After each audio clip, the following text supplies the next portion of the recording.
Muito bem, estamos já gravando. Esta é a quinta e última aula desta matéria do curso básico em teologia, turma das terças-feiras. E a matéria é síntese do Novo Testamento. Repito, hoje é a quinta e a última aula da matéria síntese do Novo Testamento, curso básico em teologia, turma das terças-feiras. Hoje são 27 de julho de 2021, 27 de julho de 2021. Julho está indo embora e agosto de Deus está chegando. Tá?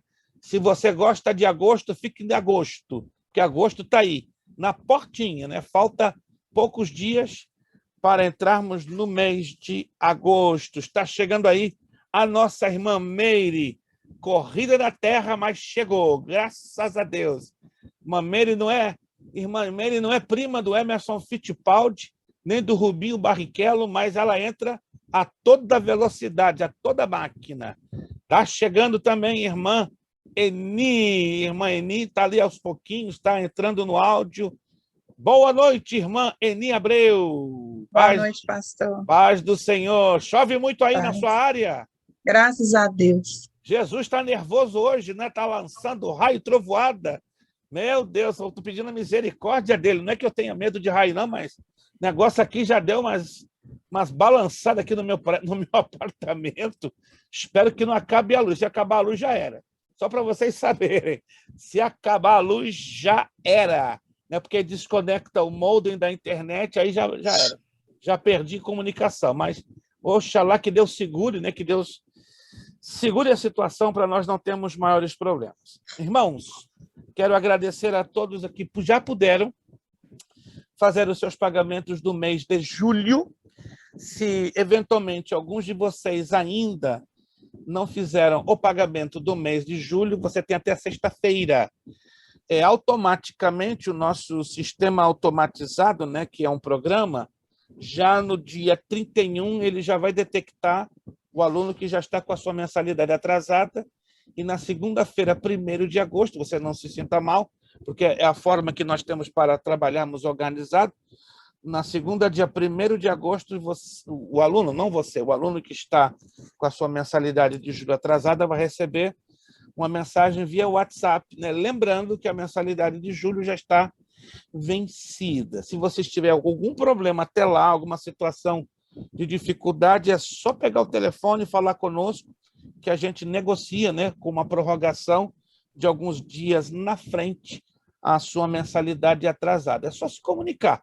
Claro, se você não se comunica, fica difícil, eu não vou adivinhar, e aí automaticamente, né, o lembrete de cobrança vai para o seu WhatsApp, tá bom? Se você não quiser o lembrete de lembrança, né, ou a mensagem, que é o lembrete que você está com a mensalidade atrasada, é só falar conosco e a gente segura, negocia da melhor maneira possível para que fique o mais confortável para você, irmão e irmã. Estaremos fazendo hoje a finalização desta matéria, né, e a próxima matéria, permitindo Deus, começará na próxima terça-feira. Esta semana eu estarei liberando já o resultado da prova de hoje, da prova da última matéria, da penúltima matéria. Eu vou trabalhar no sentido ascendente, ou seja, de hoje para trás. Então, eu já vou começar a liberar várias notas, assim que não se assustem quando você vai receber no seu WhatsApp várias notas. Claro, eu vou estar discriminando matéria por matéria para não haver nenhum tipo de confusão. Eu já enviei por correio as apostilas dos irmãos que estão longe. Irmã Eni, já recebeu a sua? Recebi hoje. Maravilha! Para você ver como o correio está trabalhando atrasado na terra. Jesus da glória. Eu mandei na terça da semana passada. Levou exatamente uma semana para chegar na maioria de vocês. Se eu mando em cima da hora, já era. Compromete um pouquinho. Irmã Meire também já recebeu a sua, correto, irmã Meire? Já recebeu a sua nova apostila, ou não? Recebi hoje. Hoje, que coisa boa. Tá? O dia de hoje está um dia de presente para todo mundo, né? Irmão Wellington recebeu hoje, irmã Vanessa recebeu hoje, irmã Eni recebeu... Não, anteontem. Eu acho que foi ontem que o Vinci pegou ontem na caixinha. Ontem. É porque Lowell está um pouquinho mais próximo, que eu saiba, se despacha mais rápido. É que eu mandei no centro de Boston, eu fui para o centro de Boston, né, para o Correio Central, para garantir a chegada. Geralmente eu mando de Everett ou de Malden, mas eu falei, quer saber de uma coisa? Eu vou fazer uma viagem mais longa, mas vou garantir a chegada dessas apostilas. E deu certo, né? Viajei 40 minutos, não 40, 30 minutos até o centrão de Boston e deu certo. Graças a Deus, agora já vou ficar viciado para o centro de Boston para despachar as apostilas para os irmãos receberem a tempo, né? Só vai ter essa benção, irmão Cleito, que vai cair lá no e-mail dele, e irmão Wilson, né, que vai bater aqui na minha porta, né? Nós somos quase vizinhos, quase vizinhos. Meus irmãos, vamos à nossa apostila, fazer então a conclusão da nossa matéria, página de número 25. Página de número 25. Página de número 25.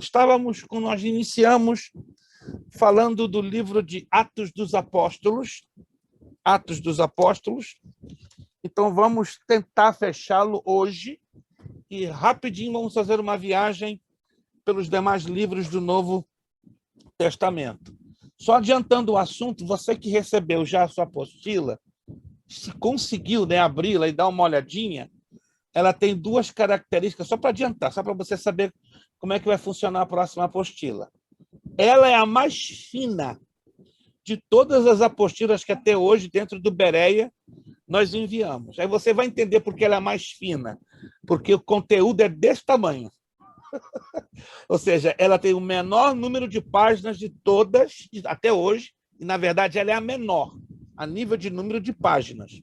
Mas, a nível de conteúdo, ela é simplesmente enorme. Enorme. Outro detalhe, ela tem 2 blocos de exercícios. Um bloco de exercícios dentro da apostila encadernada, que é uma coisinha de 2, 3 páginas, e o bloco separado, que mandamos para vocês. Ou seja, vamos trabalhar com bastante exercício, pelo fato que é uma apostila, repito, de poucas páginas, porém, um conteúdo muito grande que vai ser alcançado com facilidade dentro das 5 aulas. Irmã Graciele de Souza. Paz, Senhor. Paz do Senhor. Diz aquele ditado, né? Não sei na sua terra, mas no Rio de Janeiro, nos anos 60, antes tarde do que nunca. O nunca fica feio, né? Não fica bonito, não. Mas graças a Deus que chegou a irmã Graciele. Chovendo muito no caminho, não? Não. Achei que as árvores iam cair em cima. Não. Jesus está caprichando hoje, né? Mandando água, tá fotografando tudo ao redor. Jesus está alegre hoje, né? Está alegre ou está nervoso? Mas amém. Página 25, vamos lá, da nossa apostila, página 25. Então, os irmãos entenderam. Então, a nova apostila ela vai ser pequena, porém, o conteúdo interno dela é enorme, vai ser enorme, porque nós vamos desenvolver bem esta nova matéria que vai deixar você sacudido. Doutrina da salvação, soteriologia. Deus vai ter muito a nos falar e a nos ministrar com essa matéria. Página 25, características especiais do livro de Atos dos Apóstolos. Quantos de vocês já leram, pelo menos uma vez na vida, o livro de Atos dos Apóstolos? Quantos? Uma vez na vida. Não é um livro muito grande, tem 28 capítulos, e é um livro puramente histórico. Na verdade, é o único livro histórico do Novo Testamento. No Antigo Testamento, existe um grupo de livros chamados livros históricos. São mais de 5 livros históricos. Mas no Novo Testamento apenas temos um. Mas esse um vale por muitos, porque ele dá o desenvolvimento da história da igreja, como a igreja nasceu e como a igreja se desenvolveu, tá? E ganhou o espaço no planeta Terra como conhecemos até os dias de hoje. O desenrolar da história em Atos, estamos lendo a apostila, é uma constante expansão. Primeiro, a igreja se estabelece em Jerusalém. Depois, alcança os samaritanos e demais habitantes da Judéia. E, por fim, alcança os gentios, seguindo a ordem de Jesus em Atos 1:8. Olha que interessante, Jesus mesmo disse: e me sereis testemunhas, tanto em Jerusalém, Judeia, Samaria e até os confins da terra. Alguns pensam que Jesus falou essa ordem de forma aleatória, ou seja, tanto faz, tanto fez. Não. Jesus, quando pronunciou esta ordem, Jerusalém, Judeia, Samaria, confins da terra, ele falou exatamente, ou por que não dizer exatissimamente, como a igreja ganharia o quê? O seu crescimento nesta ordem. E olha, o que nós vamos ler aqui é a confirmação que o nosso Deus, ele é um Deus, olha só, organizado, trabalha em cima de um projeto e ele é fiel em cumprir os seus projetos. Concordamos com isso? Que o nosso Deus é um Deus organizado? É um Deus de projetos. E ele é fiel em cumprir os seus projetos. Bem diferente de nós. Algumas das vezes, em nada somos organizados ou temos dificuldade em sermos organizados.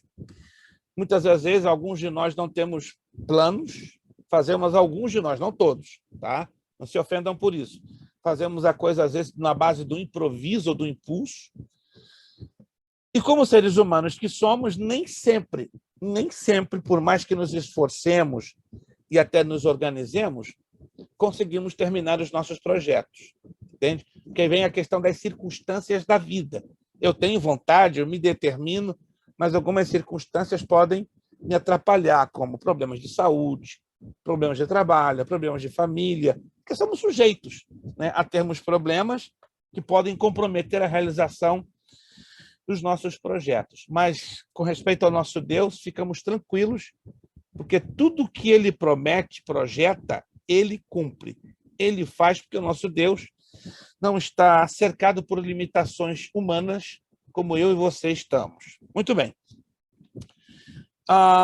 No momento que a igreja se estabelece em Jerusalém, olha só, depois alcança os samaritanos e demais habitantes da Judéia, e por fim alcança os gentios, seguindo a ordem que já falamos de Atos 1:8. Então, podemos dividir este livro em 3 períodos distintos.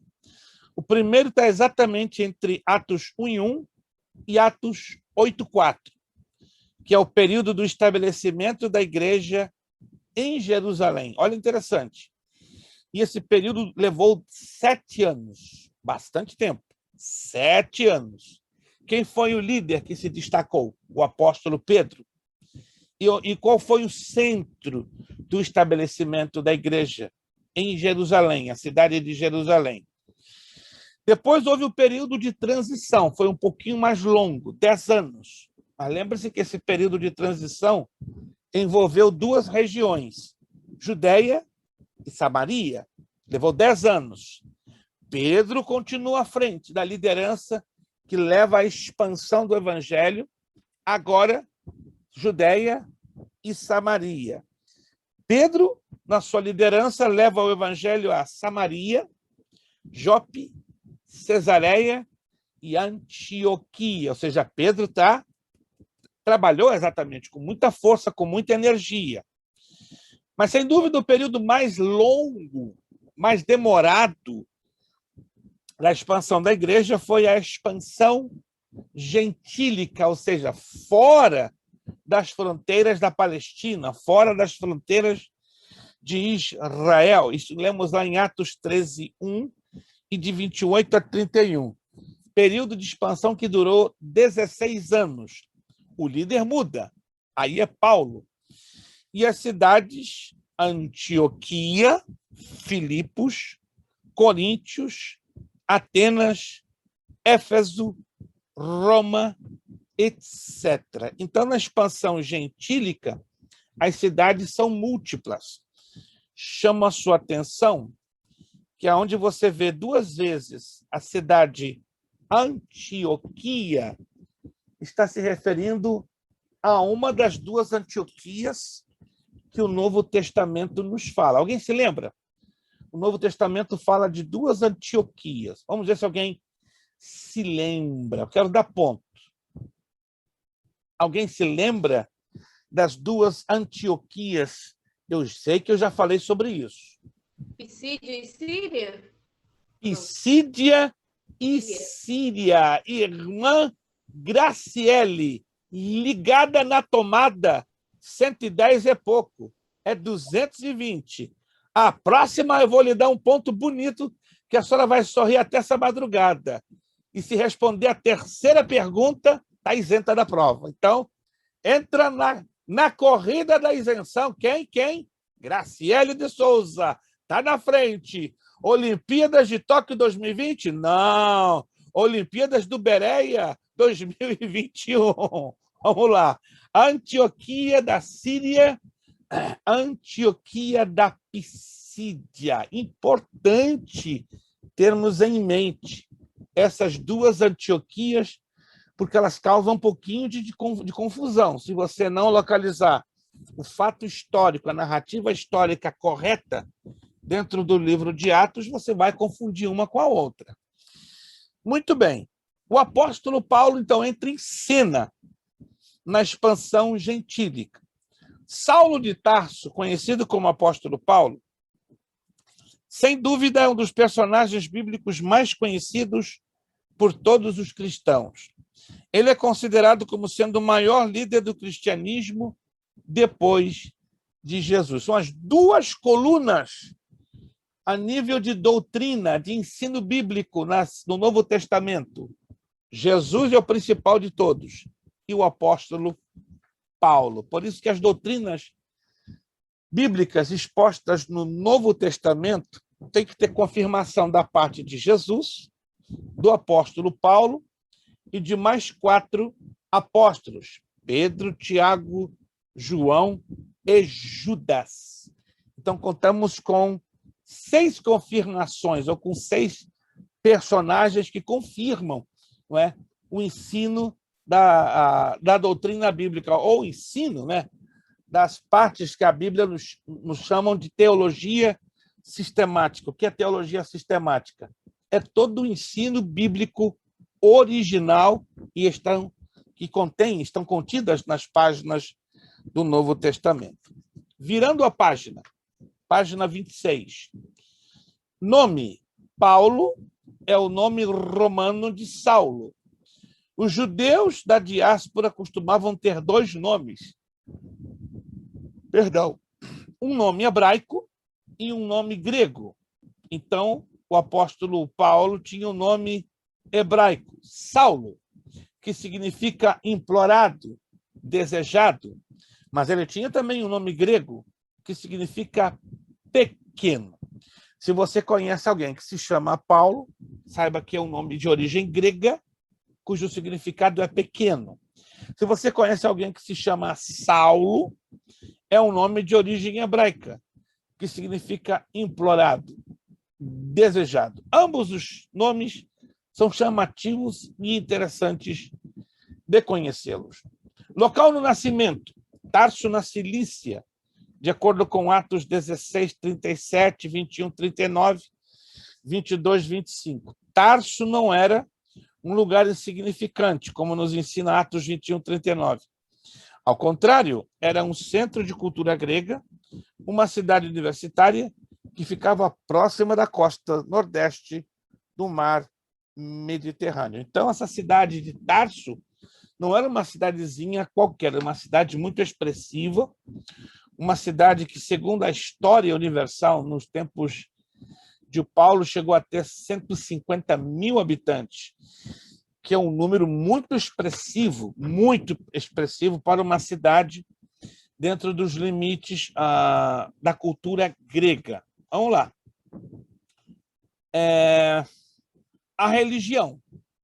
Embora ter nascido um cidadão romano, cidadania provavelmente herdada de seu avô, Atos 22, 28, Paulo era um judeu da dispersão, um israelita circuncidado da tribo de Benjamim e membro zeloso do partido dos fariseus. Olha que interessante.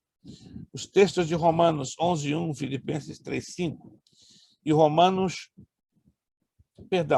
e Atos 23:6 nos confirma esta situação, ou seja, Paulo, membro da tribo de Benjamim, Paulo, membro zeloso do partido dos fariseus. Vamos rapidinho aqui os slides, só para refrescar um pouco isso aqui, ó. Estes são os partidos ou seitas judaicos. Deixa eu abrir aqui isto. Já que estamos falando de farisaísmo, vamos entender um pouquinho sobre o que eram os fariseus. A palavra fariseus vem do hebraico hassidim, que quer dizer separados. Eles eram anti-helenistas, ou seja, muito contrário aos gregos, formado de jovens de classe média e leiga. Quando falamos de classe leiga, muito mal tinha um primeiro grau, seria ligado aos dias de hoje, ou uma, digamos assim, uma formação acadêmica que mais ou menos se aproximasse ao que seria hoje o segundo grau completo. Era a seita mais numerosa, 6.000 membros nos dias de Herodes. Os fariseus eram zelosos da tradição e da lei, porém eram extremamente místicos. Mas com todo o misticismo, eles acreditavam na ressurreição dos mortos, né? E no advento do Messias no futuro, como rei de Israel, mas eram extremamente místicos. Os saduceus vêm do termo Hasmoneus. Hasmoneus quer dizer descendente dos macabeus. Eles eram pró-helenistas, os fariseus eram anti-helenistas, contra os gregos, contra a cultura grega. Mas os saduceus já eram contrários, eles eram pró-helenistas, eles admiravam, cultuavam, né, a cultura grega, eram muito dedicados à religião grega e também a questão da cultura. Os saduceus, né, eram pró-helenistas, os fariseus eram contra, eles não eram simpáticos a tudo que se ligava à cultura grega. Os saduceus eram formados por aristocratas e sacerdotes e sumo sacerdote, como diz lá, né, sobre a vida de Anás. Anás foi um saduceu sumo sacerdote que teve o seu governo do ano 18 ao ano 37 depois de Cristo. Usavam eles a religião e a cultura para alcançar o poder. Eram mais liberais e céticos, isto é, incrédulos, sobre as coisas espirituais. Poderemos falar um pouquinho dos essênios e dos zelotes, só para vocês terem uma ideia. A expressão essênios, aqueles que curam, ou santos, provavelmente João Batista tenha pertencido ao grupo dos essênios. Viveram por volta do ano 150 a.C. ao ano 70 depois de Cristo. Os essênios eram anti-helenistas, contra a cultura grega, mostravam uma vida privada de prazeres, ascetismo, mosteiros, praticavam rituais de leitura, jejum, oração e purificação. Eram messiânicos e escatológicos. Acreditavam numa revelação especial de Deus para combater os inimigos e reverenciavam os manuscritos do Corão encontrados no Mar Morto. Falar sobre os zelotes é falar de Judas Iscariotes.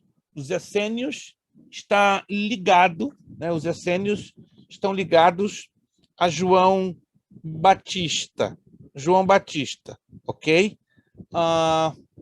Enquanto que os zelotes estão ligados diretamente à pessoa de Judas Iscariotes. Por quê?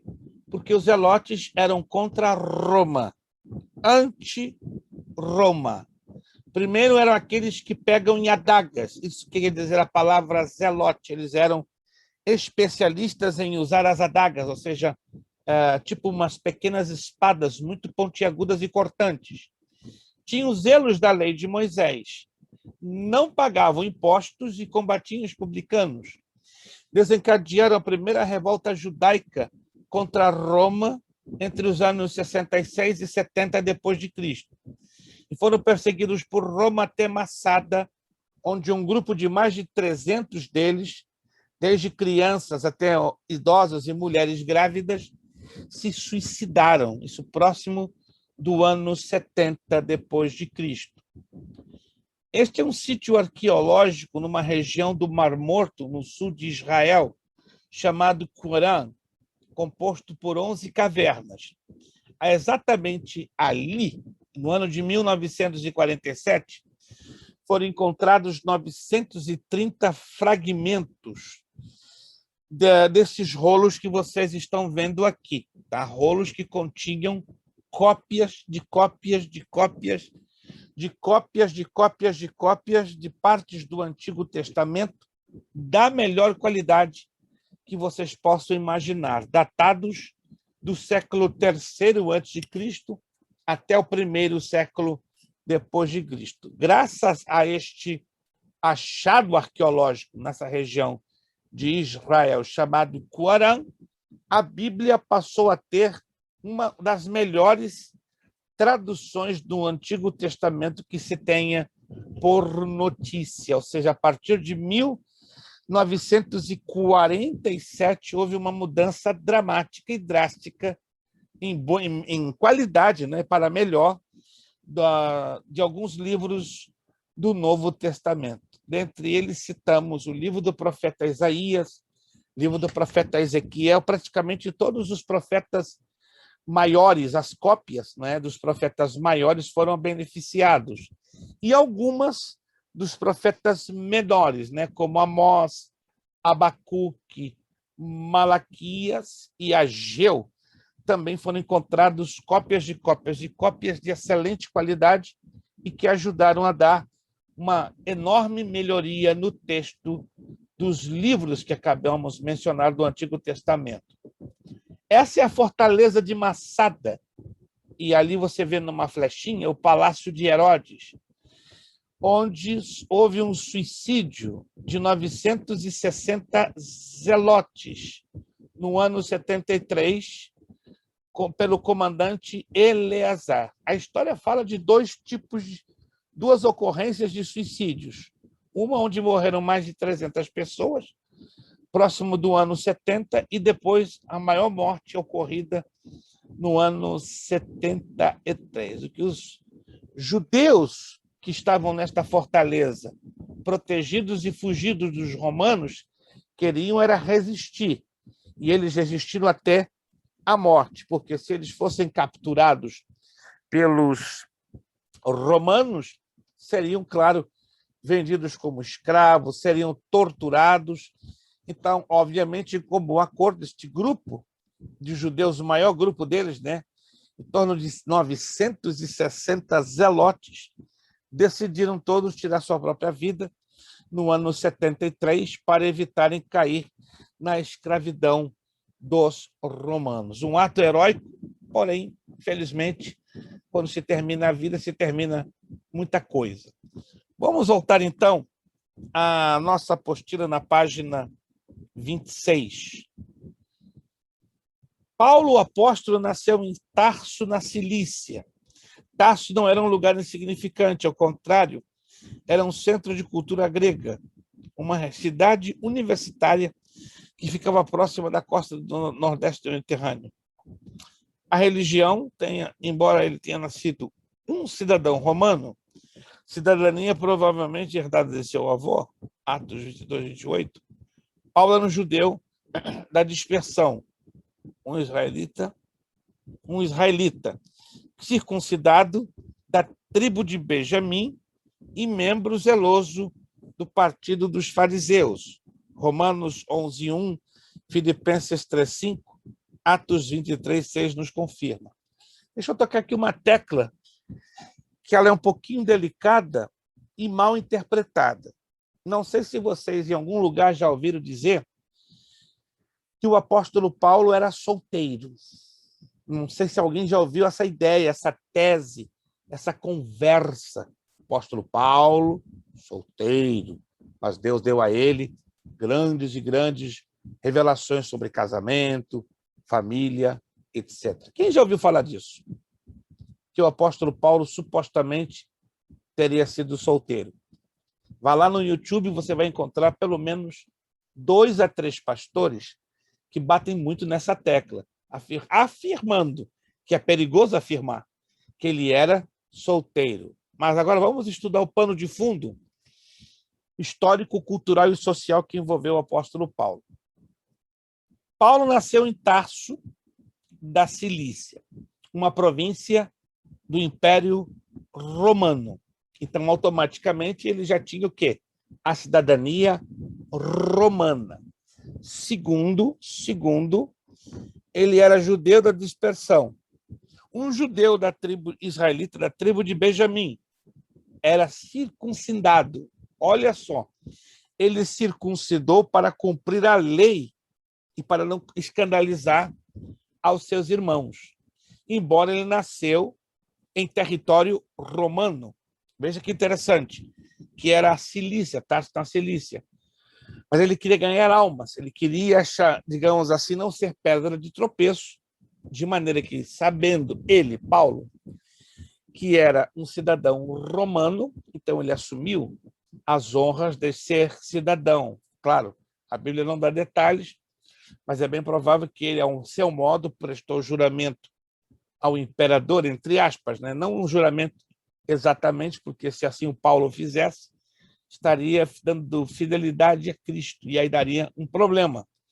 Mas, de uma forma ou de outra, sabemos que Paulo alcançou esta cidadania e provavelmente de uma maneira que não viesse a comprometer a sua fé. E ele era fariseu.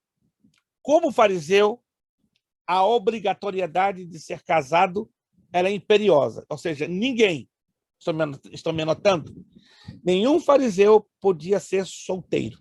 Era uma regra, era um requisito. Para pertencer aos fariseus, tinha que ser obrigatoriamente, necessariamente casado. Anotou? Aí alguém vai pegar lá 1 de Coríntios, capítulo 7. Vamos lá? Vamos acompanhar o texto de 1 de Coríntios, capítulo 7? Porque alguém vai pegar você com essa pergunta. E se você não tiver a resposta, vai ficar apertado para o teu lado. Primeira carta de Paulo aos Coríntios, capítulo 7. Olha o que Paulo fala no comecinho do capítulo 7, lá no versículo 1. Quanto ao que me escreveste, é bom que o homem não toque em mulher. Já até especularam, mas isso é maldade e não é bíblico, que Paulo era gay. Até isso já disseram, que Paulo, como diz no Rio Grande do Sul, era um boiola, ou seja, um coluna do meio. Mas não é isso, irmãos. Quando Paulo entra nessa questão, quando você entra lendo o capítulo 7, vai descobrir 2 coisas.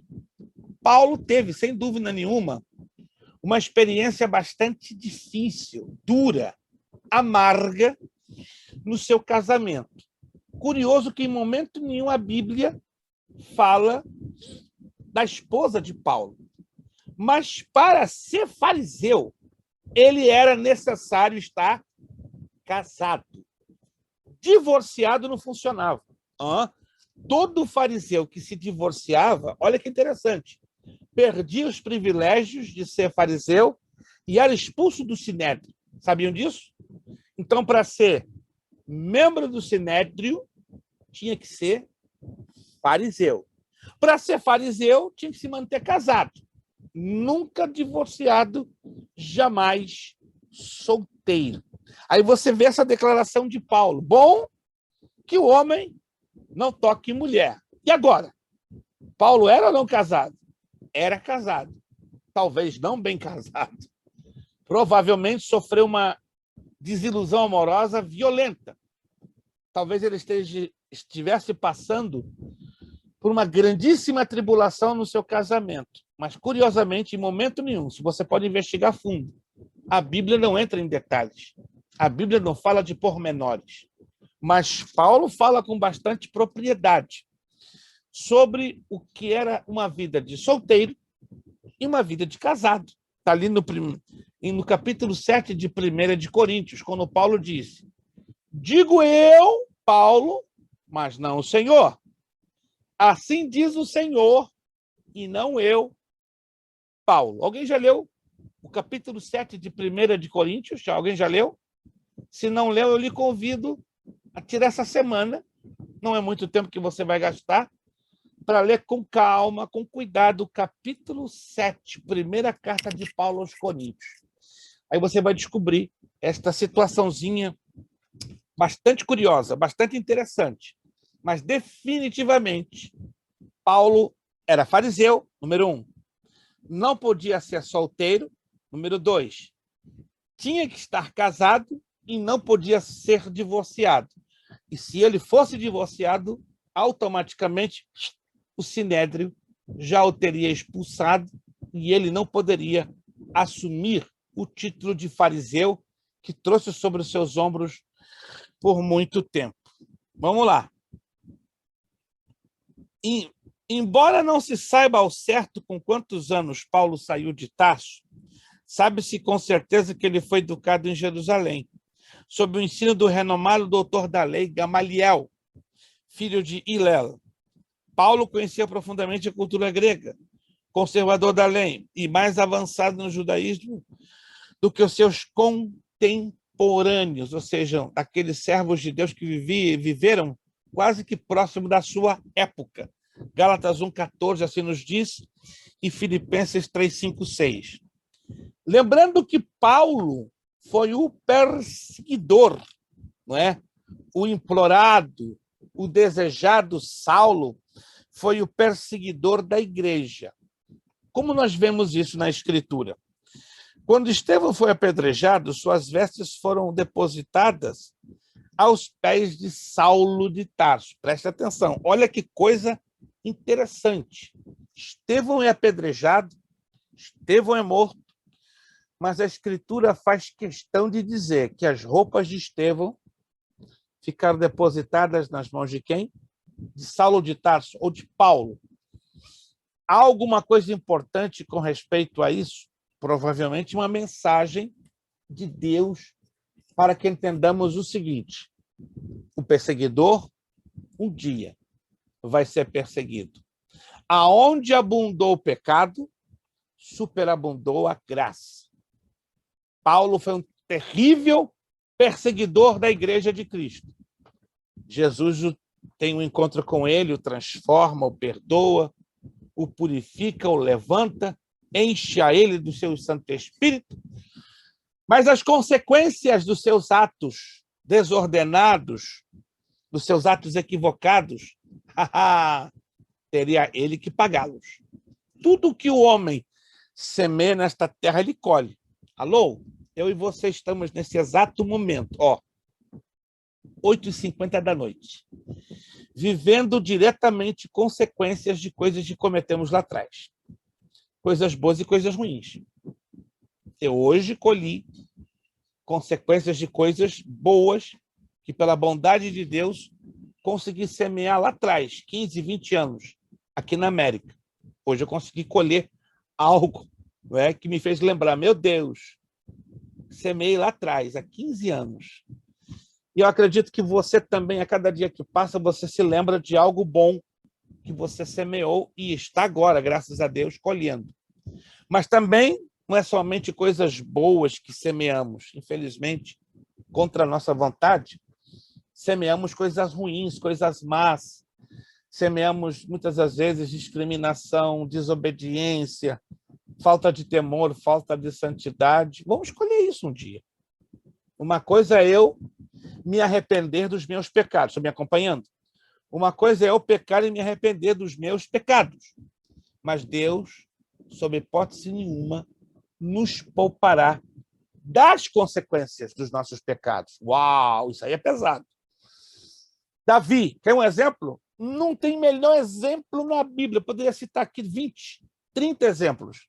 Mas pensa comigo, Davi. Por que a Bíblia chama de Davi o homem segundo o coração de Deus? Não parece um tanto irônico?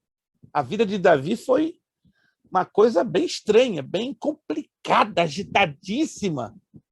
Mas a Bíblia deixa claro, homem segundo o coração de Deus. O que isso quer dizer? Sensível ao arrependimento, sensível ao quebrantamento. Deus usa o profeta Natã para dizer que ele havia adulterado com Batseba, mas entra Natã com uma historieta. Tal, Davi não pensa duas vezes. Que o homem que fez isso morra. Tu és o homem, Natã disse a Davi.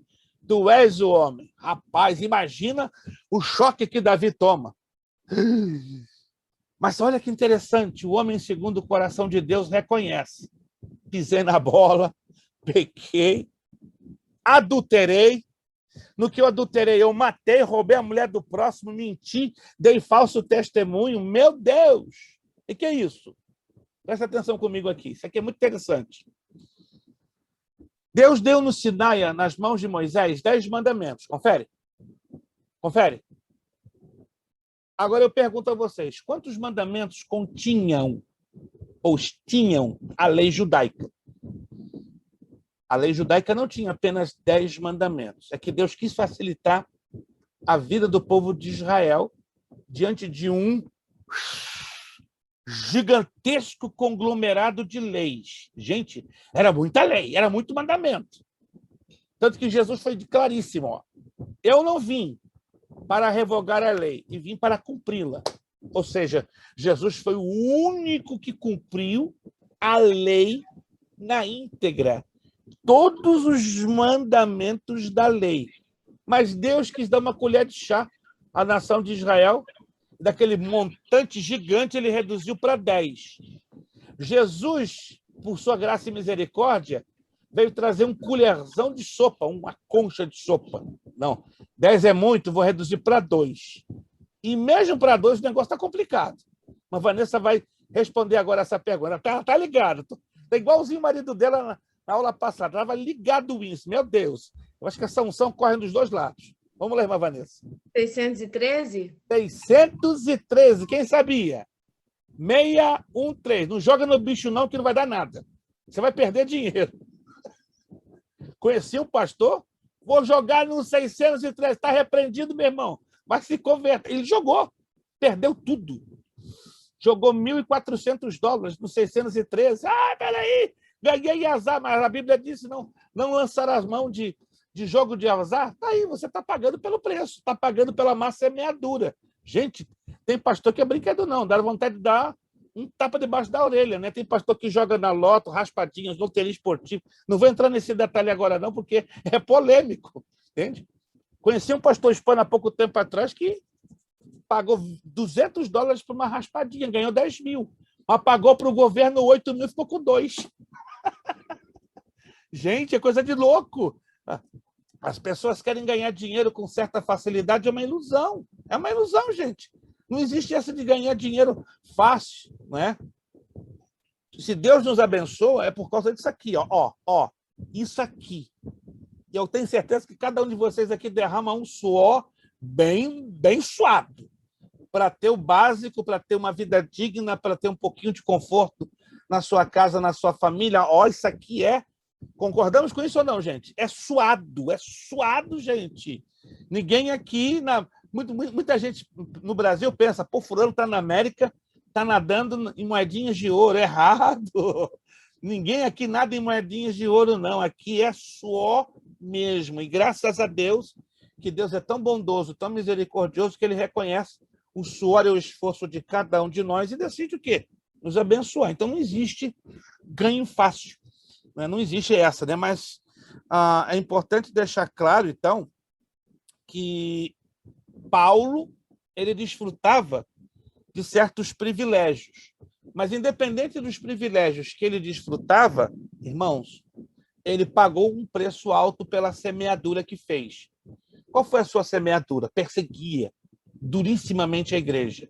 Durissimamente. Depois que teve um encontro com Jesus, o perseguidor passa a ser perseguido, passa a ser encarcerado.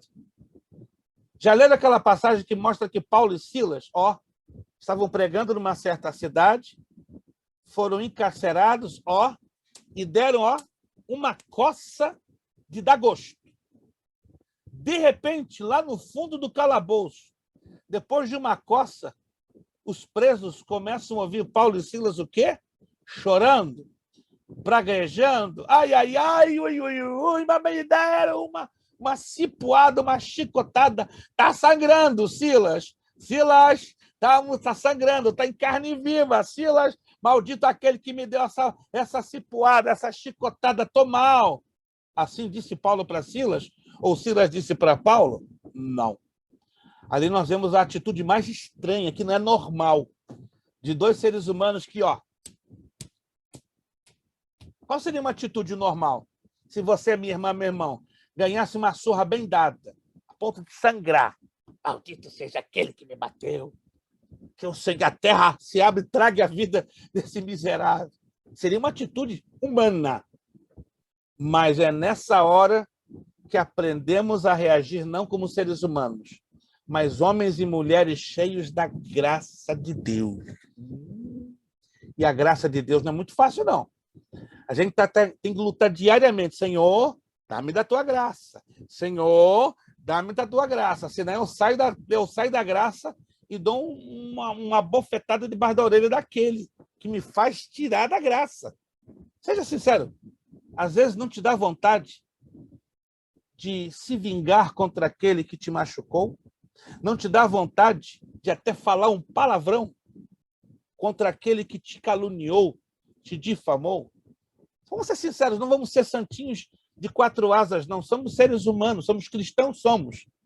Mas temos nervos, temos emoções, temos sentimentos, temos uma carne que luta, sim, 24 horas por dia contra o Espírito de Deus que vive dentro de nós. Gente, não vamos dar uma de santinhos, não, nós não somos.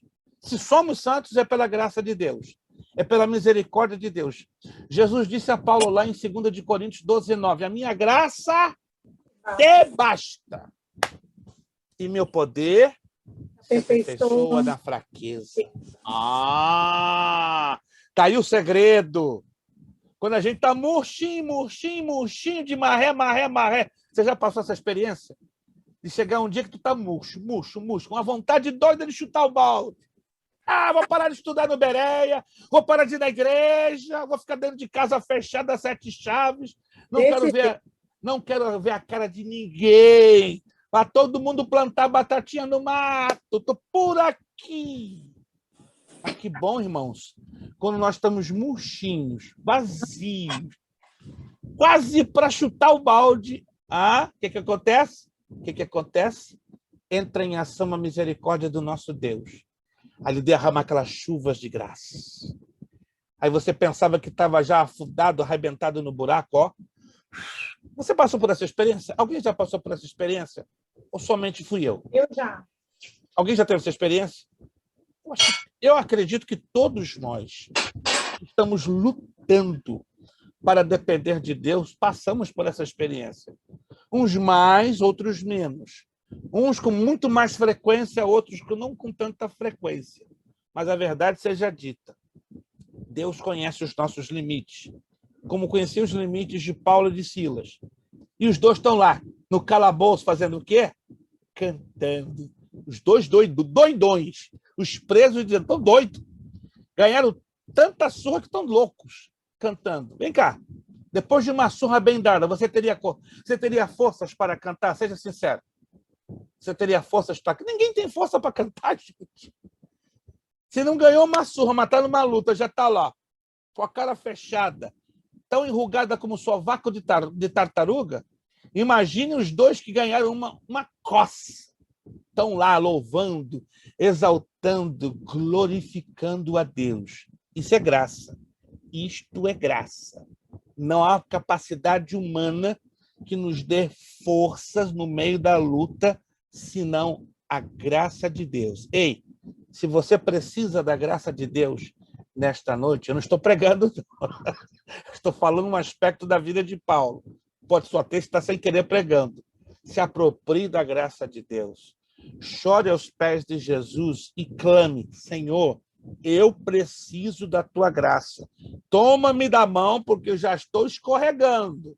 Se você está se sentindo assim, meu irmão, minha irmã, a graça de Deus é a única saída, é a nossa única boia salva-vidas, é o nosso único escaparate. Não temos outra saída senão depender da graça de Deus. Quem aí depende da graça de Deus?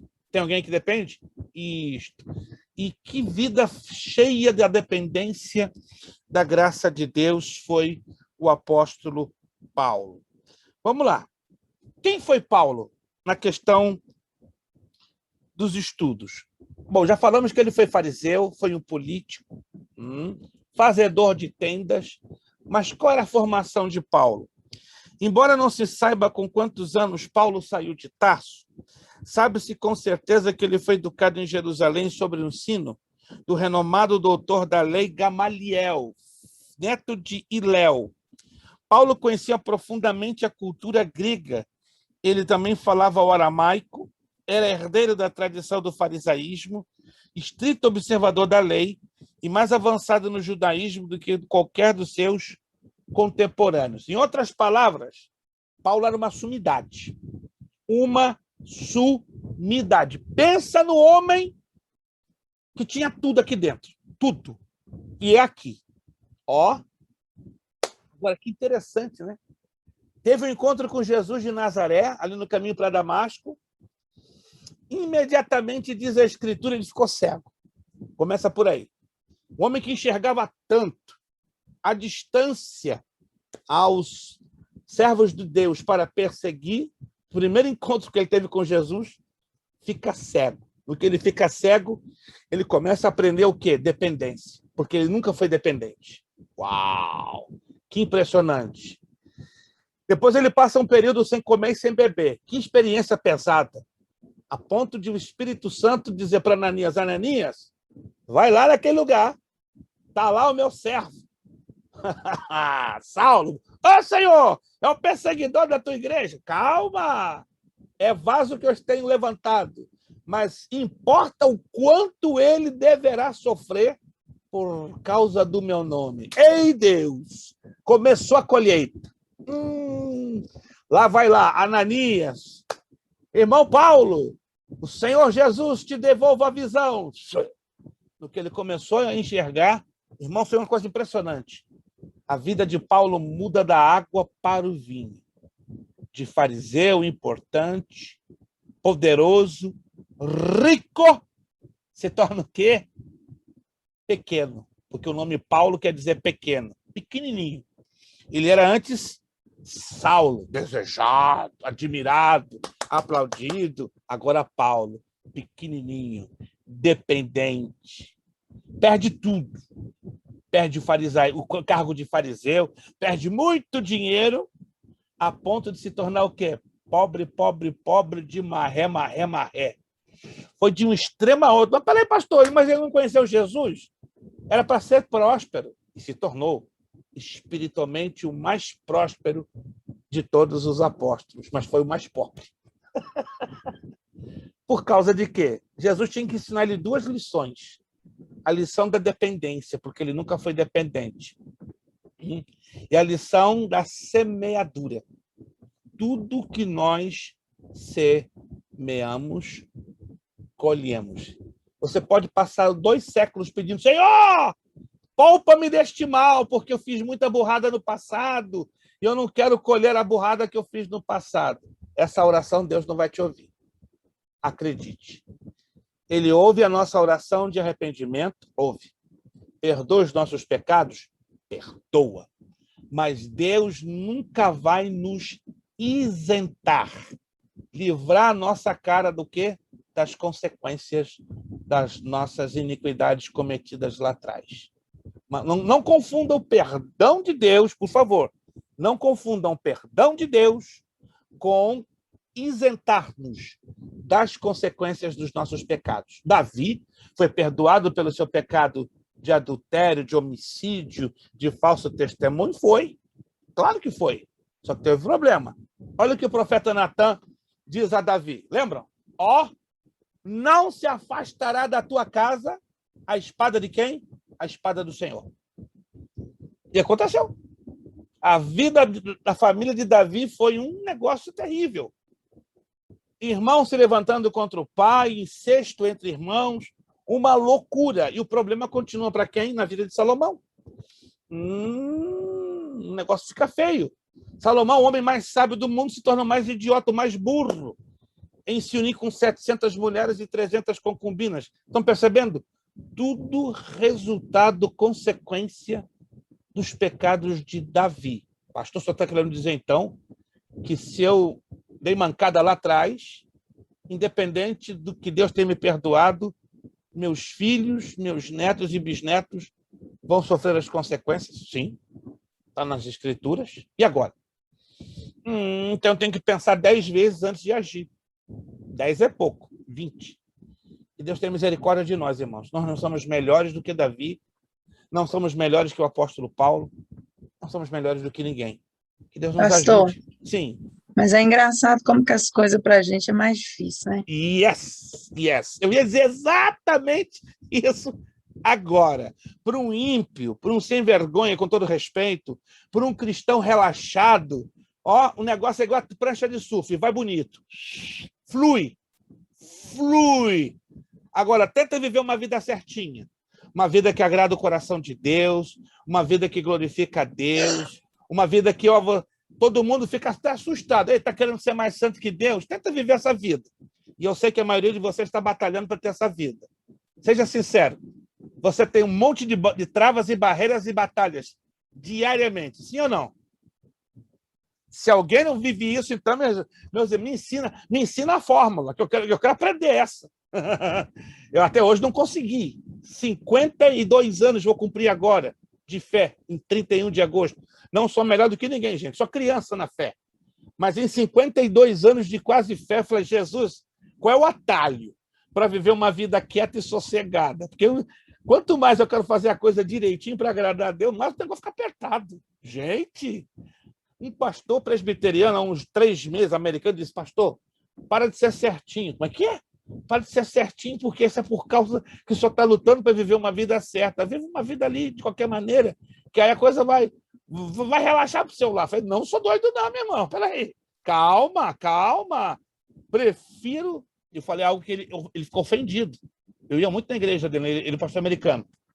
Eu falei isso, pastor Robert, eu prefiro sofrer na vontade de Deus que fora da vontade de Deus. Porque eu sofrendo na vontade de Deus, eu vou desfrutar da misericórdia e dos livramentos da parte dele. Mas se eu estou fora da vontade de Deus, nem a misericórdia e nem a graça dele eu vou ter sobre minha vida. Ele se ofendeu. Paciência. Falei a Bíblia para ele. Se ele não leva em consideração o cumprimento da Bíblia, ou ele ignora essa parte da Bíblia, é outro assunto. Mas fortalece o seu coração, meu irmão, minha irmã. Continua lutando para viver uma vida direitinho. Uma vida que agrada ao coração de Deus. E não se preocupa, não, que vai se levantar lutas. Vão se levantar inimigos. Vão se levantar oposições. Vai se levantar, olha, cada situação que vai dar vontade de você dizer, paro com tudo aqui. Nós não. Não é hora de parar. É hora de avançar e de conquistar no poderoso nome de Jesus. Porque assim foi na vida do apóstolo Paulo. Tanta oposição teve Paulo na sua vida. E ele mesmo reconheceu. Estou pagando as consequências do tempo que eu persegui a igreja do Senhor. Mas o Espírito Santo encheu Paulo de tanta graça, que ele reconheceu. Está certo. Eu fiz por merecer, mas agora não é porque eu mereço, não. É pela graça do Senhor Jesus, que me basta. Eu avanço. Um homem tão sábio, mas aprendeu a depender como ninguém da pessoa do Senhor nosso Deus. Saulo, perseguidor, quando Estevão foi apedrejado, suas vestes foram depositadas aos pés de Paulo de Tarso, diz lá em Atos 7,58. Após esse episódio, ele recebeu autoridade oficial para liderar as perseguições.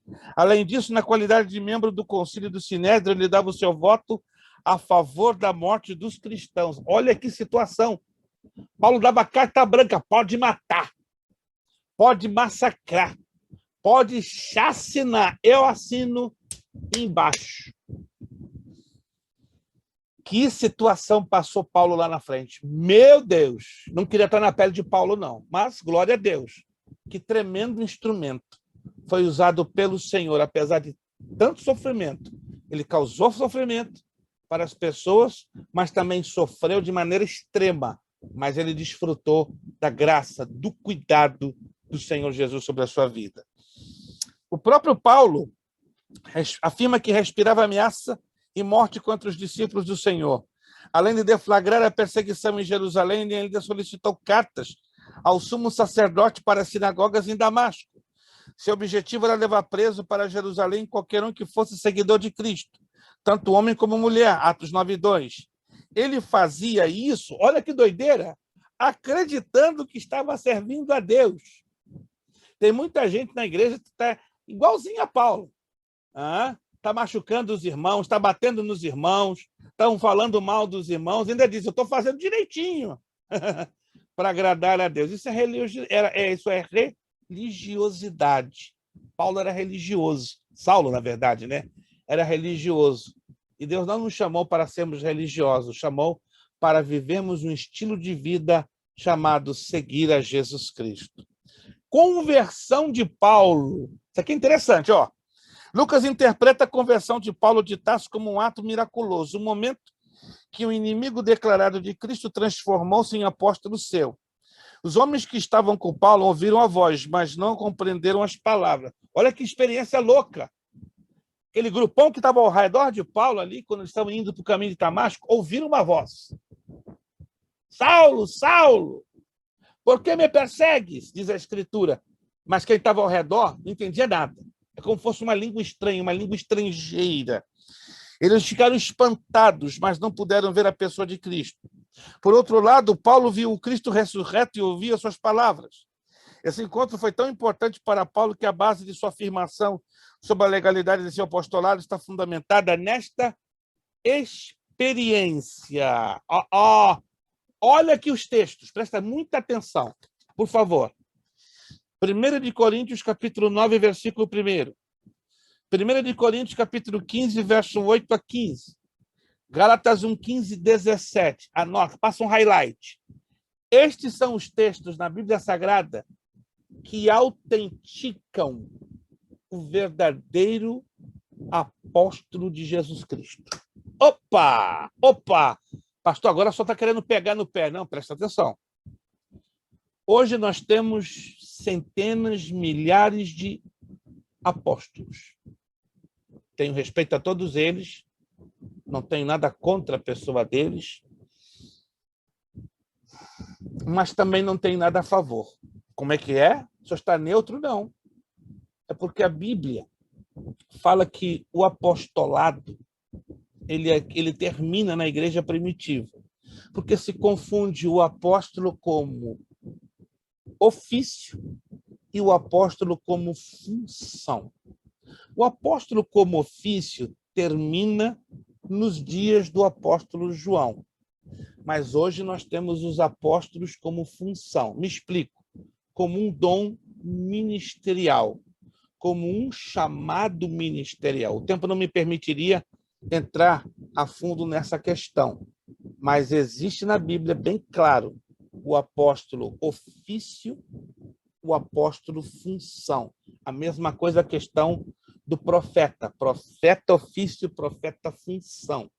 Resumidamente, a maioria dos apóstolos que vemos hoje em várias igrejas são homens que pensam que são apóstolos à semelhança do tempo da igreja primitiva, apóstolos a título de ofício, mas são poucos os apóstolos chamados ministerialmente falando. Ok, então quais seriam os 3 requisitos bíblicos para os apóstolos a nível de ofício, ou seja, título e hierarquia? Número 1, ter sido chamado diretamente pelo Senhor Jesus. Número 1, ter sido chamado diretamente pelo Senhor Jesus. Segundo, ter caminhado, convivido ou experimentado um encontro com o Senhor Jesus. Terceiro, ter realizado sinais, prodígios e maravilhas. Aí pega. Quantos estão me entendendo? Os apóstolos de hoje não estão se encaixando nos três ao mesmo tempo. Pode se encaixar em um, pode se encaixar em outro, mas e nos três? Hoje conhecemos apóstolos que se encaixam nestas três exigências, ou seja, viram diretamente Jesus, conviveram com ele por algum tempo e fazem constantemente sinais, prodígios e maravilhas. Pastor, está difícil o negócio. Claro que está difícil. Porque o período apostólico como ofício acaba na ilha de Patmos com João, o evangelista. Ano 96 depois de Cristo. De lá para cá, acabou.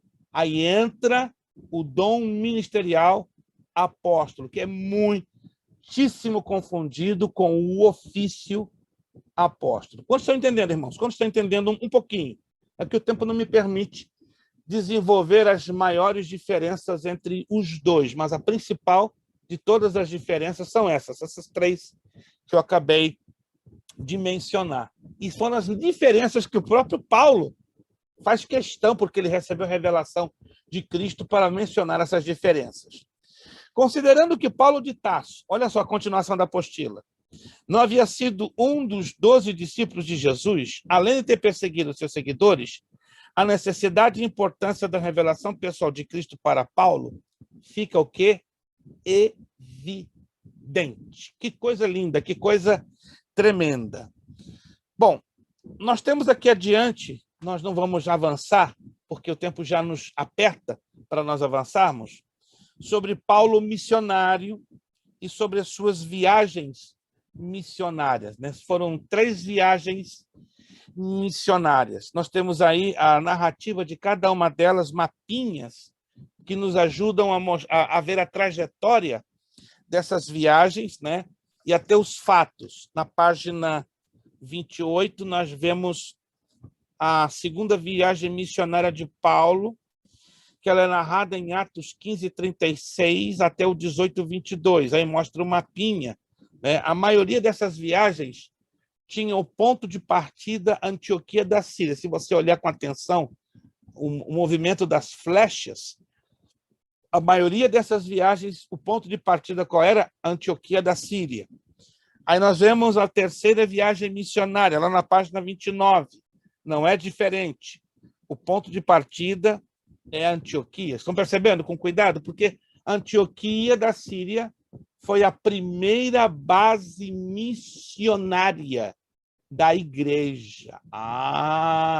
Atos capítulo 13, do verso 1 a 4, nos ensina isso. A primeira base de missões da igreja de Cristo nasceu aonde? Antioquia da Síria. E foi o local aonde, pela primeira vez, os seguidores de Cristo foram chamados de cristãos. Anotou aí? Foi o primeiro lugar na história da igreja aonde os discípulos de Cristo foram chamados de cristãos. Então, a cidade de Antioquia da Síria, ela tem uma importância enorme, enorme dentro da história bíblica. Virando a página 30, você vai ver a viagem de Paulo a Roma. Ela começa lá em Jerusalém, depois vai para Cesareia de Filipe, Sidom, aí já não usa a base de Antioquia, mas sai lá de Jerusalém, e você observa na página 30 desse mapinha que Paulo vai costeando a Ásia Menor, que é a atual Turquia, até passar por Creta, e aí entra no Mar Aberto, aonde tem aquele naufrágio, lembram-se do naufrágio? E o naufrágio leva 276 pessoas, toda a tripulação, não é, a sobreviverem. Que interessante, ninguém morre, todos sobrevivem, mediante um vendaval que passa ali e faz um estrago, criando aquele naufrágio. E o vento, se lembra no nome do vento? Euroaquilão. Veio o Euroaquilão, bum, arrebentou. E aí todo mundo caiu aonde? Intacto na Ilha de Malta. Na Ilha de Malta, vocês se lembram? Ocorrem 2 episódios bem interessantes. Paulo abre uma fogueira, né, porque estava um dia chuvoso e frio. E quando ele se aproxima da fogueira, o que acontece com Paulo? Um negócio bem engraçado. Alguém se lembra? Ele é mordido por uma cobra. Serpente Ele é mordido morre. por uma cobra. E todo mundo lá na expectativa. Vai morrer o cara. Vai morrer. Vai inchar, vai inchar, vai inchar. Daqui a pouco, dou-lhe uma, dou-lhe 2, dou-lhe 3. O cabra não incha, o cabra não morre. Que negócio é esse? Sangue ruim ou sangue bom? Sangue bom, porque Jesus guardou ele e não morreu. Outro segundo episódio, Paulo conhece o magistrado da ilha de Malta, né, que chama-se Públio. Se lembram? Públio? E o pai está doente. O pai está com um probleminha sério, dissenteria, intestino solto. Vai lá, Paulo, ora pelo pai de Públio e daí traz a cura. Ou seja, Deus usou a Paulo no meio de tantas adversidades. E dali ele parte para a cidade de Siracusa, como você está vendo no mapa, Régio, Puteoli, que aqui no mapa está Puzuoli, 3 vendas até chegar na cidade de Roma. Lembre-se que em Roma, Paulo ficou preso por 2 vezes. Ele ficou preso por 2 anos numa chamada prisão domiciliar. Ele alugou uma casa em Roma e ficou lá 2 aninhos. Mas, se você não sabe, dê uma olhadinha. Atos dos Apóstolos nos mostra isso com todos os detalhes.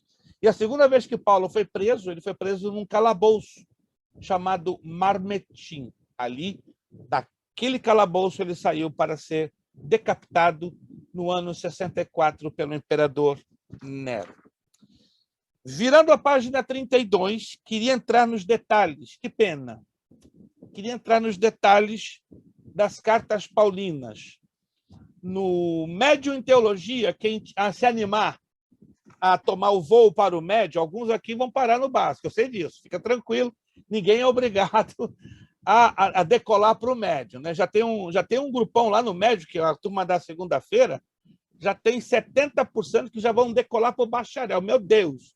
Se Deus quiser, vamos em novembro, se não me engano, pelo calendário nosso, em novembro já vamos inaugurar a turma do bacharel à noite. Vai ser benção, vai ser benção. Vai ser às segundas-feiras, né? Tem um grupão bom do médio, são mais de 30 alunos que vão estar continuando, né? Alguns não são obrigados, alguns vão parar no médio, outros vão parar no básico, mas se você se animar a ir para o médio, tá? Teremos a matéria Cartas Paulinas, 5 semanas, estudando as 13 cartas do apóstolo Paulo. Vou falar bem rapidinho. Eu vou continuar, pastor. Amém. Não, irmã Meire, não é, ela está naquele hino da harpa cristã.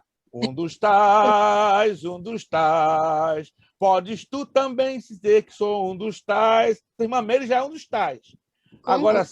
Agora, se o irmão Wilson, a irmã Graciele, a irmã Vanessa, a irmã Wellington, a irmã Eni, os demais forem um dos tais, aí eu não sei. Aí vocês lá na frente vão dizer, só um dos tais, né? Mas ninguém é obrigado, compreende? Vocês ficam bem livres, bem na liberdade. Eu sei que nós vamos ter um grupo de um dos tais para o médio, de um dos tais para o bacharel. Me surpreendi ontem, 6 alunos do médio, em off, né? Me chamaram, pastor, já era 10 e pouca da noite. Pastor, fica orando por mim, porque nós vamos embarcar para o doutorado com o senhor. Que é isso, rapaz? Você já estava se preparando para o médio? Não, vamos embarcar para o mestrado e para o doutorado. E até lá, se Jesus vier. Se Jesus vier, já era. Mas já temos 6 alunos, gente de coragem. Eu parabenizei os 6. Olha, parabéns. Vocês nem estão chegando ainda no bacharel, mas vamos chegar, pastor, vamos chegar.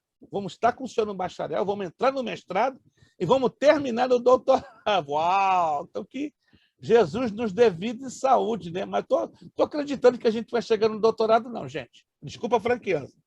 Se a gente encostar o mestrado, vai ser muito. Jesus vem antes. Gente, não me tira essa esperança, por favor. Jesus vem antes. Mas se a gente chegar encostando no mestrado, vai ser demais da conta, não. Faz isso. Não me faz sofrer, não, gente. É bom demais estar estudando a Bíblia, é. Eu queria até perguntar para o meu pastor se é pecado a gente orar todo dia pedindo para Jesus voltar. Não, é Porque eu, bíblico, é eu bíblico. faço todo dia. Gente, se você, desculpa, eu não quero saltar o assunto, não. Se eu e você não estamos orando pela vinda de Jesus, tem algo errado. Tem algo errado. Ah? A igreja primitiva dizia Maranata. Maranata é uma oração. Hoje a gente diz a paz do Senhor, graça e paz, mas na igreja primitiva não tinha paz do Senhor e graça e paz, não. Sabe o que era? Maranata. Ora vem, Senhor Jesus. O povo lá encontrava, dava um abração e falava bem no ouvidão, Maranata! Ora vem, Senhor Jesus. Então, irmã, fica tranquila, não é pecado, não. Pode orar com força. Pode orar. E o Pai Nosso fala, venha o teu reino, seja feita a tua vontade, assim na terra como no céu. Estão percebendo? A oração do Pai Nosso está pedindo a vinda de Jesus, está pedindo Pastor, o reino de Deus. Pastor, cantar essa assim também? Volta logo, Jesus. É coisa boa, irmã Graça. Começa a cantar. De casa, o céu é o meu lar. Oh, meu Deus. O céu é minha morada. Meu Deus, a glória. Não me faz chorar, não. Não me faz chorar, não, irmã. Sexta-feira eu tive um sonho tão bonito, mas minha esposa não gostou. Ficou bem indignada. Pensa numa mulher que ficou braba. É o sonho que eu morria. Eu vi o meu corpo num caixão bonito, uma capela cheia de gente, e eu vendo o meu próprio corpo, eu feliz da vida. Estou indo embora. E minha esposa nervosa no sonho, né? Seu ingrato, você me deixou antes da hora. E eu vendo o meu próprio corpo, coisa de louco, né? Eu feliz da vida, estão indo embora, estão indo embora. Aí no sonho ouvi uma vozinha, não, você está sonhando, acorda. E eu acordei. Meu Deus! A gente ia ficar bravo também, pastor, porque você tem que dar aula para nós, ué. Rapaz, quando eu falei o sonho para minha esposa, ela faltou me bater. Seu ingrato, você estava feliz que estava no caixão? Estava, porque pode ser. Você está querendo tratar de mal com a vida? Não, eu estou muito bem com a vida. Só que a sensação de me ver dentro de um caixão me encheu de tanta alegria, eu falei, estou partindo para cá. Gente, não estou querendo ser engraçado, não, mas é o que falou a irmã Graciele, que também está falando a irmã Eni. Temos que ansiar, anelar a vinda de Jesus. Não é pedir para morrer antes do tempo, não, né? Mas não tem melhor coisa, gente. A gente para olhar para o mundo de hoje, não está valendo muito a pena. Claro, vale a pena em fazer a vontade de Deus, vale a pena cuidar da nossa família, vale a pena servir a Deus, vale. Mas se a gente olhar para o mundo, vocês me entenderam, irmãos? O mundo em si, nós não temos muita motivação para continuar nesse mundo. Hoje, pastor, eu assisti rapidinho o jornal, falando rapidinho para não tomar tempo, e vi dois jornalistas, um repórter e o apresentador de jornal, que não tem nada a ver com o Senhor Jesus, e eles falando assim, as coisas estão muito estranhas, o repórter falando para o jornalista, as coisas estão muito estranhas, o tempo está passando, a tecnologia está evoluindo, mas as pessoas estão cada dia mais más, elas estão cada dia amando menos umas às outras, porque ele estava comentando sobre uma família que matou uma senhora por causa de dinheiro. Aí ele falou, a tecnologia ela vai avançando, mas nós, seres humanos, estamos regredindo, porque a gente não consegue amar mais nem as pessoas da nossa família. Então, quando ele ficou falando aquilo, eu fiquei assim, pensando, eu falei, meu pai, o que falta para Jesus voltar? Se um mundano, irmã Eni, está tendo essa sensibilidade, presta atenção, se um mundano, uma pessoa que não tem o Espírito Santo, não teve um encontro com Cristo, já está tendo essa sensibilidade, então dá vergonha em ver um crente que não tem essa mesma sensibilidade. Confesso, a mim me dá vergonha. Se eu estou de um lado de um pastor e diante desses dois jornalistas que não eram crentes, eles tendo mais sensibilidade do que um pastor, eu falei, calma, tem alguma coisa errada. É porque hoje em dia, pastor, a gente vê as igrejas tá cheia de crente fazendo campanha para obter algo financeiro, mas você não vê os crentes fazendo campanha para ter uma vida mais próxima e íntima com o Espírito Santo. A maioria... Como se o crente não acreditasse mais que Jesus vai voltar. A maioria gosta da terra. Irmã, desculpa a franqueza. A maioria aprendeu a gostar da terra.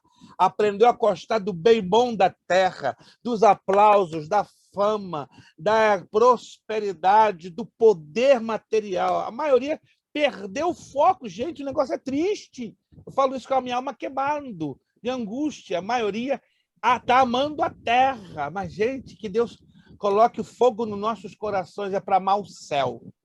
Ninguém teve saudade de um lugar que nunca esteve. Eu tenho tido saudade do céu. Nunca tive lá. Pastor, eu até falei essa semana, em um momento que eu tive uma oportunidade, eu falei assim, se a gente não está ansiando conhecer, se aprofundar em conhecer a Deus, em ter intimidade com Deus aqui na Terra, será que a gente merece passar a eternidade conhecendo Ele? Meu Deus, ó, pregadora Vanessa Carvalho, convide essa mulher de Deus.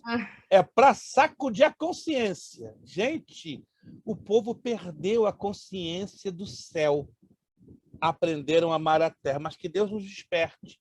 A mim, ao irmão Wellington, irmã Vanessa, irmão Cleiton, irmão Wilson, que Deus nos sacuda a irmã Meire, sacuda a irmã Tatiana, Carol, sacuda a irmã Eni, irmã Graciele, irmã Caroline, irmã Tatiana, irmão João de Freitas, irmã Terezinha, que o Espírito Santo nos sacuda, irmãos, para sairmos da zona de conforto e ajudarmos a outras pessoas a saírem da zona de conforto. Isso a gente vai aprender com muitos detalhes quando estudarmos a matéria Cartas Paulinas, mas só no médio. Mas aqui na apostila vocês já podem dar uma visão rápida, panorâmica, né, sobre Romanos, né? A Epístola aos Romanos é a miniatura do Evangelho. Coríntios, as duas cartas de Paulo a Coríntios, né, é a carta de defesa do apostolado. Gálatas é a carta que traz a regressão de alguns cristãos que estavam andando bem na presença de Cristo. Efésios é a carta que apresenta a glória de Cristo em contraposição à idolatria feita pelos homens. Filipenses é a carta mais terna, é a carta mais humana, é a carta que fala das necessidades de um apóstolo desprezado, empobrecido, praticamente abandonado, mas cuidado, bem cuidado, com tanto carinho por uma igreja que não tinha muito financeiramente. E esta foi a igreja de Filipos, que tanto abençoou e sustentou o ministério do apóstolo Paulo. Colossenses fala de uma carta que mostra o problema de Cristo, Cristo como centro de todas as coisas. A primeira carta aos Tessalonicenses mostra a bendita esperança da vinda de nosso Senhor Jesus Cristo. A segunda carta aos Tessalonicenses fala da insegurança que muitos tinham com respeito aos últimos dias, porque alguns até estavam querendo parar de trabalhar só para esperar a vinda de Jesus, ou seja, tinha um bando ali de vagabundos que usaram o argumento, não, Jesus está vindo, vamos parar de trabalhar, mas esquecendo-se que o próprio Jesus disse, trabalhai até que eu venha. A primeira carta de Paulo a Timóteo, chamada Carta Pastoral, é Paulo endereçando ao seu filho espiritual, Timóteo, e, sobretudo, mostrando a importância de um bom obreiro chamado e preparado por Cristo. A segunda carta de Timóteo, já Paulo está preso na cidade de Roma, no seu calabouço, pertinho de ser executado. Já Tito, Paulo escreve ao seu segundo grande filho, porque Paulo teve dois grandes filhos espirituais, Timóteo e Tito, e foi os dois que Paulo preparou para serem obreiros por excelência, Timóteo e Tito. Filemão já é uma carta que Paulo endereça a um homem chamado Filemão, que tinha um escravo chamado Onésimo. Onésimo havia roubado a Filemão. E aí Paulo, cheio da alegria e do amor da parte do Espírito Santo, escreve a Filemão dizendo, perdoa o teu escravo, escravo fugião, escravo ladrão, porque um dia Cristo também te perdoou. Que coisa linda! E aí vem a Epístola aos Hebreus, que ninguém sabe quem foi o seu autor. Depois a Epístola a Tiago, né, página 39. Tiago é uma epístola que tem gente que tem um ódio, né? Com os pastores que vão rasgar da Bíblia a Epístola a Tiago, sobretudo o capítulo 3, né? Que é o capítulo que fala sobre os males da língua, os pecados da língua. Mas que carta linda é a carta a Tiago. As duas cartas de Pedro, a primeira de Pedro mostra Pedro mostrando aqueles que estavam espalhados não é? Os judeus que estavam na dispersão. A segunda carta de Pedro é uma carta escatológica, mostrando o dia do Senhor, o juízo final e a renovação dos céus e da terra. A primeira carta de João é a carta do apóstolo do amor. É como se fosse a continuação do evangelho de João, né? Mas, sobretudo, João mostra a necessidade de combater uma heresia chamada o gnosticismo, que estava começando ali no primeiro século. A segunda carta de João, João escreve para os cristãos que demonstrassem o seu amor por Deus e seu Filho Jesus a obedecer ao mandamento de amar uns aos outros e obedecer à palavra de Deus. A terceira de João, o objetivo é triplo, está lá na página 40. Interessante, né? A terceira carta de João é pequenininha, mas tem 3 objetivos. A carta de Judas, ou a epístola de Judas, fala sobre o viver piamente, o viver separadamente para Deus, nesse final dos tempos, observando a batalhar pela fé. E aí entra o livro mais difícil, o livro mais complexo, o livro mais polêmico, o livro mais complicado da Bíblia Sagrada, que, sem dúvida, é o livro do Apocalipse. No ano que vem, nós vamos ter, só quero adiantar algo que eu estou já falando com as demais turmas, a partir de fevereiro, nós vamos ter 12 meses de um curso extracurricular, ou seja, não terá nada a ver com curso básico, médio, bacharel, mas é um curso que vai somar pontos para quem está fazendo o médio e o bacharel. É um curso de escatologia bíblica intensa, chama-se Escatologia, Imersão de Escatologia.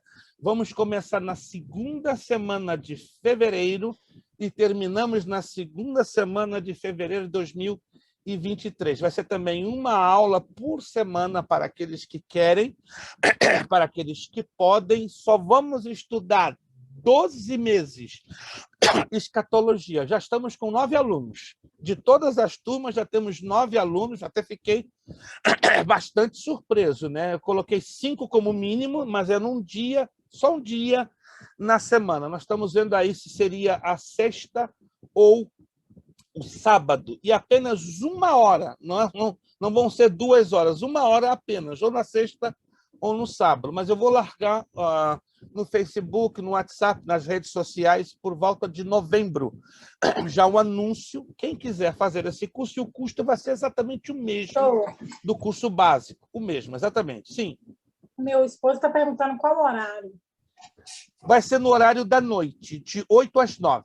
De 8 às 9 da noite. Mas nós estamos aqui batalhando em saber qual vai ser o dia, se faríamos todas as sextas ou todas os sábados. Sábado eu sei que para muita gente é inviável. A partir de outubro, eu vou ter um professor que vai estar nos ajudando, aí eu poderei sim me esticar para eu assumir este curso, porque por enquanto eu não tenho nenhuma condição devido que eu estou em todas as turmas, estou dando aula segunda, terça, quarta, quinta, sexta, aliás, sexta é o meu dia off, tá? Mas eu tendo um professor a partir de outubro, aí vai me dar um pouquinho de flexibilidade a usar um outro dia da semana para fazer este curso. Mas fiquem tranquilos, em novembro eu vou fazer a divulgação nas redes sociais, se você quiser divulgar para outras pessoas. Ele é um curso extracurricular, não tem nada a ver com básico, médio ou bacharel em teologia, mas vai ajudar a agregar pontos, tá? Para quem estiver fazendo o médio e o bacharel em teologia. Deixa eu perguntar a vocês, eu penso que todos estão usando o computador ou o iPad, ou tem alguém usando o telefone nessa noite? Tem alguém usando o telefone? Não? Todos estão usando, então, o computador ou o iPad. Perfeito. Nós vamos fazer o seguinte, então. Vamos dar só 5 minutinhos de descanso, porque hoje faltou muita gente para fazer essa primeira chamada. Meu Deus, eu vou ter que me virar os 30 para eu fazer uma segunda chamada. Alguns já me pediram fazer uma segunda chamada mais adiante, mas vamos ver, né? Eu teria uma proposta para fazer nessa próxima sexta, porque na outra sexta-feira, infelizmente, vou estar viajando, entendeu? Mas eu vou ver como é que nós podemos fazer para um outro dia, porque na sexta, dia 6 de agosto, eu vou estar na cidade de Indianápolis, num congresso de 17 anos de uma igreja hispana, ali em Indiana. Então, eu já estava com esse compromisso desde janeiro, então não terei condições no dia 6 de janeiro. Mas os irmãos que não puderem fazer a prova hoje, tranquilo que a gente vai trabalhar com a data mais próxima possível, mas não pode ser nem segunda, nem terça, nem quarta, nem quinta, e, infelizmente, nem nessa sexta para alguns. Mas a gente vai trabalhar para ajustar isso o mais rápido possível. Irmã Eni não vai fazer hoje a prova, correto? Fica tranquilo, a gente vai conversar a data que ficar mais próxima e mais confortável para a senhora. Os demais vão fazer a prova hoje? Amém? Todos tranquilos? Perfeito. Vamos dar 5 minutinhos? Eu não vou fazer não, tá, pastor? Ok, então serão 2. Deixa aqui. É porque eu estou isenta, você lembra? O pastor Sim, lembra? claro, lembro, claro. A senhora fica aí à vontade, né? Se a senhora quisesse só para ter a ideia da sua avaliação, amém. Mas pode ficar tranquila, a senhora usufrua do seu prêmio, né? Com toda a força, usufrua do seu prêmio, tá? Então, vamos fazer o seguinte, uma oração agradecendo a Deus. Vamos dar 5 minutinhos só de descanso. A irmã Eni e a irmã Mary podem se retirar com toda a liberdade, tá? Então, só fica irmão Cleiton, Wellington, irmã Vanessa, irmã Graciele, né? A Batima e Robina e o casal nota 20. Não, 20 não, 60, né? Irmão João de Freitas e a sua digníssima senhora. Vamos, então, falar com Deus. Vamos pedir, irmã Graciele, nos levantar a voz em oração, agradecendo pela finalização desta matéria. Tá? Próxima terça-feira, vocês já sabem, soteriologia. Irmã Graciele, não esquece, me procura domingo, porque domingo eu procurei a senhora, eu falei, está arrebatada. Não, eu pensei que a senhora foi arrebatada. Eu falei, estava arrebatado um monte de gente. Eu falei, Jesus, eu estou na tribulação e não me avisaram. Mas quando eu vi que o pastor Júlio me consolou, não, o pastor Júlio está aqui, a pastora Daniela está aqui. Então não houve... Mas tranquila. Mas domingo a senhora não esquece, me procura no final do culto e avisa a Priscila também. Isso, por gentileza, para não haver nenhum tipo de probleminha para o início da nova matéria na próxima semana. Irmã Graciela, então, nos dirigindo a Deus uma palavra de oração. Já entramos em 5 minutinhos do nosso descanso, para em seguida passarmos a prova. Irmã Graciele. Amém. Senhor, meu Deus, meu Pai, te agradecemos, Senhor, por mais este momento, Deus, que estivemos aqui aprendendo da Tua palavra. Te agradecemos, Senhor, por cada aluno aqui, Pai. Pai, que o Senhor venha, Senhor, nos instruir, Pai, que o Senhor venha nos ensinar cada dia mais. E que possamos, Senhor, fazer essa prova, Deus, com a certeza, Senhor, de que o Senhor está conosco, Deus, nos ajudando, nos auxiliando, Pai. Eu te agradeço por cada momento, Senhor, vivido até agora, Pai, nesta escola, meu Pai. Te agradeço pela vida do nosso pastor, pela vida dos alunos e por cada um que tem se dedicado, Pai. Em nome do Senhor Jesus, eu te agradeço por tudo. Amém.